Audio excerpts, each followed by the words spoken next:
Kumari Sushmita. Seek your permission to speak from here. I would like to thank you, sir, that the Maternity Benefit Bill 2016 is an important bill, and I was just crossing my mind this morning whether this bill has been brought today in light of the fact that yesterday was the International Women's Day. Because in my view, this bill, although addresses the dilemma of women in the organized sector who are pregnant or lactating, clearly this bill is not about just the women of India. And the reason I say this is the strength of our future generation, their capacity to work, whether it's health or whether it's the strength, internal or external, actually directly depends on how well we look after our women when they are pregnant and how much of care we give our women during the period that they lactate when they're breastfeeding a child. So clearly this bill, although focuses on that phase of a woman's life, how well we implement this bill has a direct impact on the health of our future generations, because after all, it is a woman's physical strength which will give birth to a strong child, which will in turn take part in some form of nation building. So this bill is significant also for the reason that over a period of time, right from the Law Commission of India, there has been a consistent demand that the maternity benefit, the period, should be raised. And the reason that this argument has repeatedly come into the public domain is to improve the number, the volume of women in our country's workforce. And if we could make that increment, that increase in the contribution of women in our workforce, it is bound to have a direct impact on our growth rate, on our economy. So flowing from that, rather than look at this just as a woman's bill and connect it to International Women's Day, I feel that this bill has a larger economic impact, sociological impact, and definitely will impact the future of our country.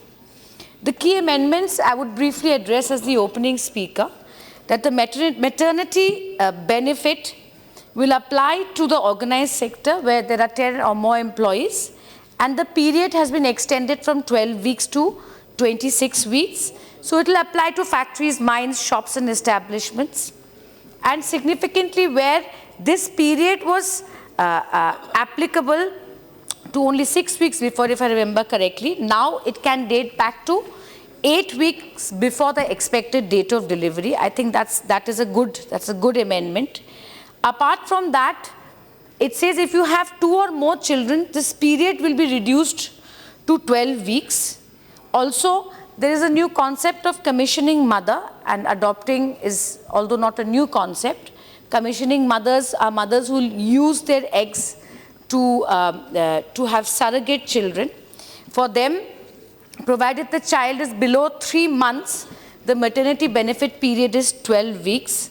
Like Honorable Minister said, that any establishment with 50 or more employees will have to have creche facilities with all women who will have rights to at least 4 visitation. Apart from that, the employer and the employee during the period of maternity benefit will have the option to work out of home on mutually agreed terms and conditions. Now the question is, I go back to why maternity benefit becomes important in a workplace for a woman, because actually if we look at the figures of our nation, it's quite saddening. It is quite saddening because recently a well-known organization like Save the Children had conducted a survey, and India actually ranked 140th out of 179 countries in the Mothers Index rank. And the reason this figure or this data is important is because that one of the criteria in ranking India as a nation for Mothers Index rank is maternal health and children's well-being. It is also well established in various data in the public domain that only 25% of the paid labor force are women versus the global figures, which is at an average of 40%. I need not emphasize that 90% of our women, Deputy Speaker, sir, are actually working in the unorganized sector, and it is only 1.8 million of the pregnant ladies in a year that, in the country, that will actually benefit from this new legislation, because 90% of the women who are part of the labor force, work in the unorganized sector. So the question is, if we were to say that the 2008 Act about the unorganized sector covers that, I would request the minister to ensure that there is parity, that there is parity, without which the consequence will be to leave out most of the working women of this country. Apart from that, sir, when we talk about maternity benefit, it has a direct impact on treating a man and a woman equally in a workplace. Whereas this bill looks very progressive, but my greatest fear is that will it act as a deterrent in the private sector? Today, if a 22 or a 23 or a 24-year-old girl applies for a job, will it be the first thought in the mind of the employers that hiring a young woman who's otherwise very capable and well qualified, do I take on a financial burden in that the entire maternity benefit has to be borne by the employer? There is no provision for government funding. There is no provision of social insurance, which exists in many other developed nations. So I wonder whether this benefit to a woman will be counterproductive when it comes to increasing employability of women in our workforce. There are two ways we can deal with it. The obvious one I just stated is funding. And I think an innovative thing to do would be to make paternity leave mandatory. If a man and a woman if a man and a woman were both entitled to that, the presumption would be that just like a woman would avail it, there's every chance that a man will avail it, and therefore it does not work as a disadvantage for the woman, sir. Honorable Minister has addressed that the Minister of Women and Child Development is also written to you, but written to the Honorable Minister.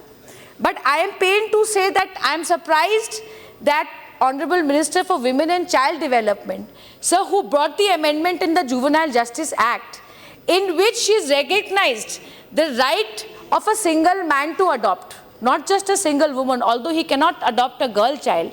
The question is, today by not giving him paternity benefit, the benefit of taking leave, a fully paid leave when he adopts a child, the question is, are we discriminating?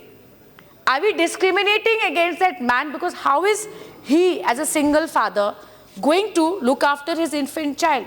So I urge this government to think about this and make it mandatory, just like it's for women. So should it be for fathers, whether he's single or whether he's married. Apart from that, sir, there is a criteria for the commissioning mother and for a mother who's adopting legally, if I understand it correctly, that the child must be less than 3 months. Now, what I don't understand is that what is the reason for that criteria? Today, if I have a 4-month-year-old child which I have got through surrogacy or which I have got to adoption, why should this law discriminate against a child which is 4 months or 5 months? If there is any justification for it, then I hope that the Honorable Minister will clarify what is that justification. Apart from that, very strangely, that after your second child, your period for maternity benefit substantially comes down to 12 weeks, if I'm not wrong. I mean, I feel compelled to say, and I have some vested interest in it, that's Deputy Speaker, sir, I am the fourth child in my family. I have 3 sisters older than me. So if my mother was working when I was born, I would feel that my government is discriminating against me. The benefit of having my mother in the home when my 2 elder sisters are brought up, why should you deprive a third or a fourth child of that benefit? I see no reason why, unless this is it's a family planning policy in disguise which has been brought into the maternity benefit bill. I hope you will clarify that. I hope you will clarify that in your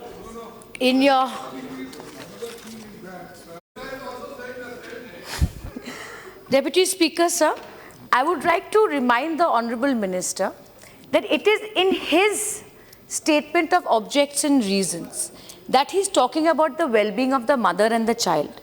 And assuming that my government means what they say and my government will act on what they say, I request you to remove this restriction on the third and the fourth child. And lastly, but not the least, that the facility of a creche, as the Honourable Minister said, there is a criteria where there are 50 employees and more. There's a requirement of a creche which is mandatory. Now the question I ask, sir, that would it be better if all the 50 employees were men, there would be no requirement for a creche? So the criteria should be rephrased to say where any establishment has 5 women or more, 3 women or more, or even 1 woman, whatever the Honourable Minister is saying, that's when a requirement of a creche should become mandatory. Otherwise, in an establishment of 50 male employees, how can it be mandatory? So I would end by saying that don't restrict it to 4 visits, because there are enough examples in the world where nursing breaks are encouraged and to whatever extent is required by the woman. It is very draconian to say 4, 3, 5, 2 times, because there is no logic to it. And any legislation, I have to say, Honourable Minister, me and my colleagues were discussing, has brought so many reforms in the labour sector, but performance must be also followed by thoroughness and deep thought into what is the law that we are bringing, so that it actually serves this purpose. I hope that Honourable Minister will think about this. And I end my speech by saying, sir, that equality of men and women can never happen at birth. I think we are different. We are born differently, and that's the way nature meant it or God meant it. But we all have a duty, whether it's as members of the society or a minister of the government, to make those interventions which actually remove those physical barriers and actually meet what has been envisioned in the directive principles of the state policy in our constitution. With that, I end my speech and thank my party for giving me an opportunity.